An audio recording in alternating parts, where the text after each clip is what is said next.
So that was your song. That was our song. That was your song. Yeah. Yes, I actually that was my my first favorite of yours. The other one I really like is Not All Those Who Wander Are Lost, but I think that kind of ties back into what we were just talking about. Moving on from that though, so you guys have been around for a minute as Abandon and other bands before that. What other local bands do you guys jam in your own time, like in your own car?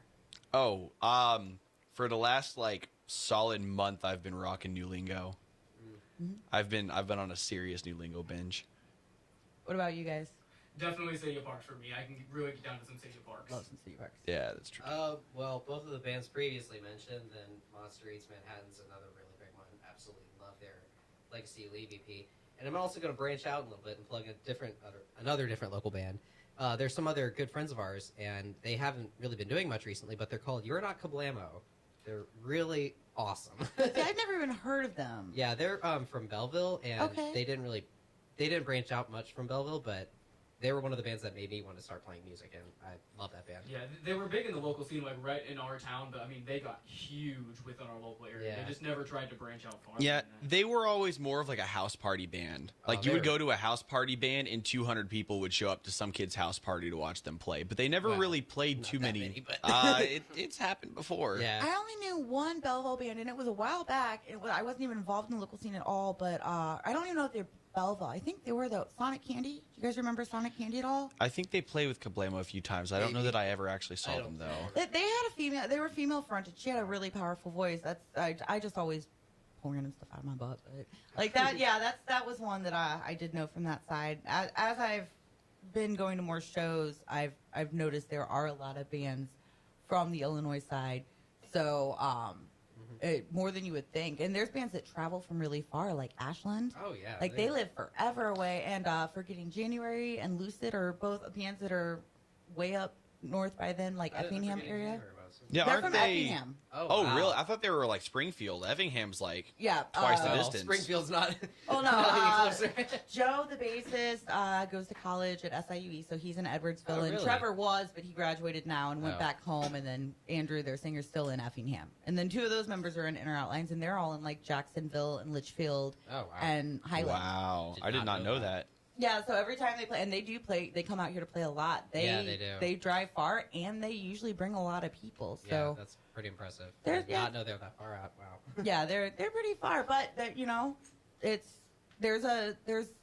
just I think speaks to our scene and Oh, what yeah. it's because I think they just had their Rock Paper podcast. They posted yesterday, and they were saying that it's well worth the drive because the energy that's in our scene and people come out and that they've seen it grow over the past year, especially. It's just really picked up, and it's really cool to see other bands out there supporting bands supporting bands 'cause that Yeah. wasn't happening when I first Oh came yeah, back. I mean, when I used to play in a band called Fuel the Fire that used to play in St. Louis a lot, and this was maybe probably about 5 years ago at this point. But I mean, I remember going to local shows and playing, and you'd pretty much go play your set, sit at your table, not say two words to the other bands playing, and that's just how everybody was. Yeah. But it's really, really cool to see how much everything's really grown. Now, you go and play a show, most of the bands on the bill, and Yeah. when you see, you play with a band you haven't played it before, it's like, oh, cool, I can go make some new friends now. And see, that's how I was more involved in like 2004 to 2007.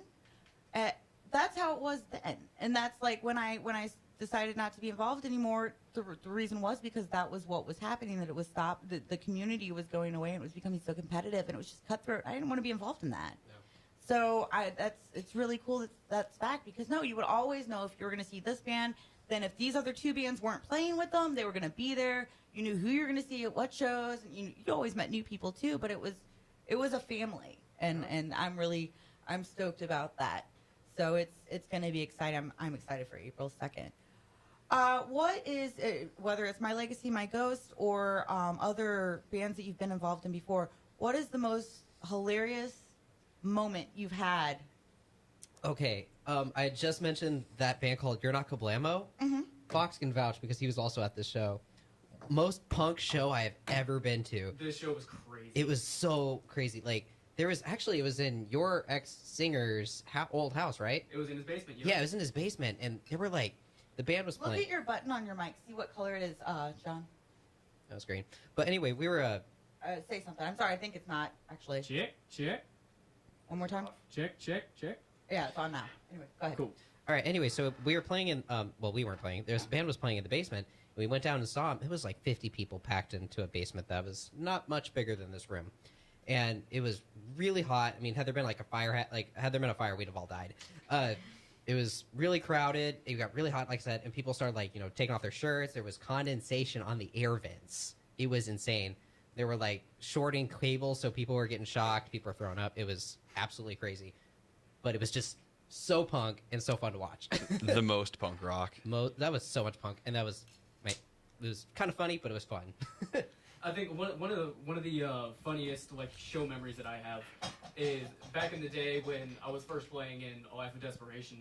I was in that band for about 3 years and had a really good time. And eventually we decided that we just wanted to call it quits because we had kind of done our time and everything. So we were going to play one final show. And one thing I'd become known for is for taking my shirt off during shows because I was a drummer in the band and I would always get really hot at the shows. So like third or fourth song in, shirt would come flying off. And so I was playing the last show and a bunch of my friends out in the audience were looking up at me and I had played 3 songs and all of a sudden they all start yelling, "Take off your shirt! Take off your shirt!" And I'm like, okay. So I just throw it off and just chuck it in the audience. My friends all start going nuts and everything. I'm like, this is what you wanted. Right. Because I actually have the Life of Desperation logo tattooed on my chest. Oh, okay. So that was another reason for taking my shirt off, that I could actually show the logo and everything. So Interesting. What about you? It's boring because we've already talked about it, but I can't not say the show where Fox almost broke his hand, because looking down from the stage, I was the only one in the band that really knew him at this point. But I just remember looking down and seeing him, and someone, not exaggerating, quite literally, at least twice his size, hits him and he goes flying a couple feet. And then the other guy who he runs into kind of, when somebody falls in a mosh pit, you pick them up. That's what you do. Mm-hmm. People don't get in mosh pits for the sole purpose of being trampled. So the guy goes to pick him up and lifts him up maybe 3 feet in the air, like straight up, like he's about to throw him like Superman or something. And the other guy goes flying through, hits him when he's in the middle of the air. And he goes flying another solid, again, I'm not exaggerating, he probably hit the ground and slid a solid 5-10 feet. And I see this as I don't know if you guys ever played Sonic 2. You know the pinball level? Yeah. You're Sonic. That's in that. exactly what happened because we have it on video. Yes, Oh, okay. we do, actually. Nate, in fact, does have video proof. One of his friends took a video of it. But our friends. Yeah, because what had happened, someone grabbed me by my hand and pulled me up off the ground right into the air. And the mosh pit was still going, and someone just plowed me from my left side and just sent me flying. So It was one of those things where I will never forget that show, because at the time when it happened, it was really, really, really scary. But now that I know he's okay, a year later, I can just look back and know that it was actually really, really funny. we all look back and just laugh about it now. No, yeah, and actually I was going to tell one too, just because it was the most recent one, and it's a similar story. I've told it on the show before, was Lacey from Apollo's Daughter was playing up with Skyburnt White and New Lingo, and they just built light boxes, and she went to jump on to hit the switch for the light box and tripped and fell. And Ooh. it was packed, and it was is she okay?